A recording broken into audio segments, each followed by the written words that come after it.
everyone, it's Tammy Pally, aka the Crafty Princess and Doll Collector and Doll Customizer now.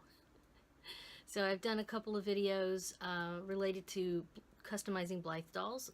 Not how-to videos, I'm just sharing with you my journey into this rabbit hole of sorts. And in one video I showed a couple of fakey dolls that I purchased with the intention of customizing them, and the next video I showed the beginnings of customizing this doll, and now this video wraps it up with she's customized. And I'm just going to kind of share my experience with you, the good and the bad. So first of all, let me just show you the girl. I'm calling her Eve because she was the very first one. And if you watch the other videos, you know that I had no intentions of giving her a face up.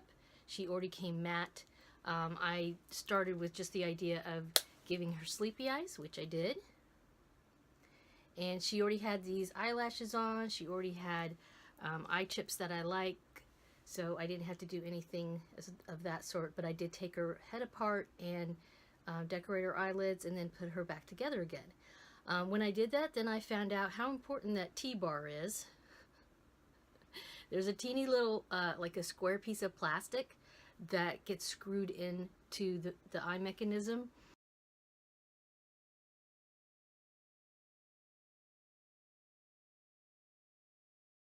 And a lot of people, customizers, will trim it. And I've seen a number of videos where people do that. I hadn't intended to do that because I'm not really interested in changing the gaze necessarily. But when I put it in, when I was putting her back together again and I put it in, that kept getting stuck. So I thought, well, maybe I'm supposed to trim it. So I trimmed it.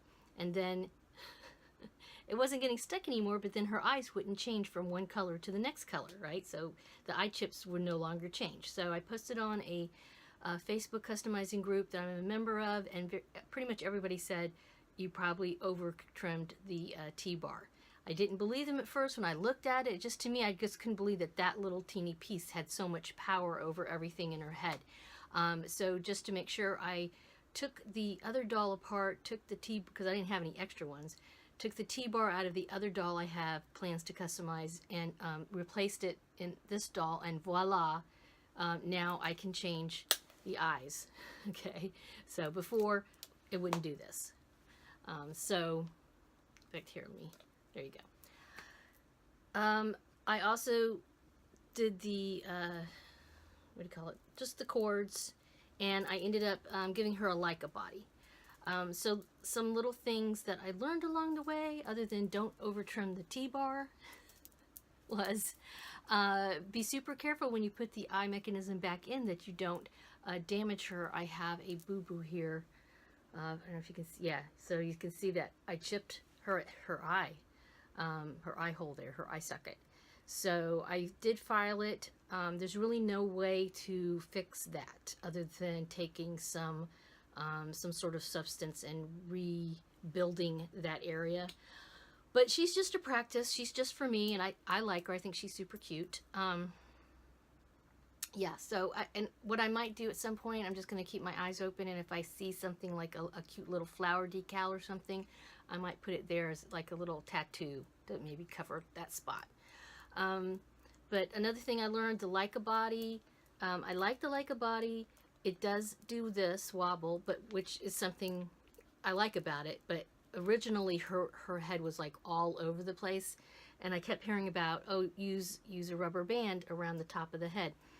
I tried a couple of different rubber bands and I realized they were just too big, so I used some teeny tiny ones that I actually had and I'd been using for doll hair. And I put like 3 of those around the neck, and it stabilized it, but still gives me the ability to, you know, lean her head over a little bit. You know, she still has some movement, but she's not quite as wobbly as she was. Some other things I learned, I had taken her all apart, and I thought, okay, well, since she's all apart, I'm going to go ahead and cut the hair, you know, because I had the scalp separate. I figured, well, it might be easier to cut it when it's not on the doll. But no. At least for me, I find it much easier when it's on the doll. You have to, you know, keep the doll stabilized somehow so that it's not moving, and then you can trim the hair. But originally I laid the hair down almost like fabric and cut, and I hadn't really planned to make her cut her hair quite as drastic as I did into a bob, but yeah, it started to get a bit of a mess. So then when I put her back together again, I just went ahead and said, forget it, I'm just going to give her a bob. And I like it. I think it looked cute. But yeah, I did learn another lesson there. Cut the hair when it's on the doll. What other thing did I learn? Oh, when you're putting the cords back in, definitely wait. I had put on the beads. If you see the other video, I had already put beads on it, thinking, well, that'll save me time. I'll put the beads on and then I'll just attach it, right? But it was it would have been much easier if I had just waited, because then I could make these as long as I went and I wouldn't have to worry about making them too short or whatever. It wasn't a huge deal, but it probably would have been just a teensy bit easier if I had just waited to put the beads at the end on. What else? I think that's kind of it. Yeah, so the next doll I plan to do, I'm going to step a little bit further into it. I'm still not ready for carving yet, but I am going to switch out some eye chips on the next doll. But this one is good. I'm going to leave her like this for now. I might do something later. We shall see. But yeah, if you saw, I did post a video, a very short one on Instagram and also on the Facebook customizing group, and say I needed help with the eyes, and it was the G-bar, just FYI if you saw that video. But yeah, this is Evie.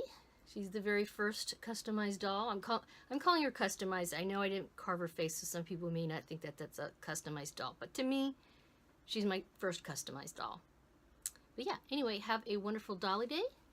Evie says bye. Thanks for watching. As usual, you can feel free to let me know what your thoughts are in the comments below. If you have any customizing tips, I'm always interested. And yeah, subscribe and click on that bell. I'll talk to you later. Bye-bye.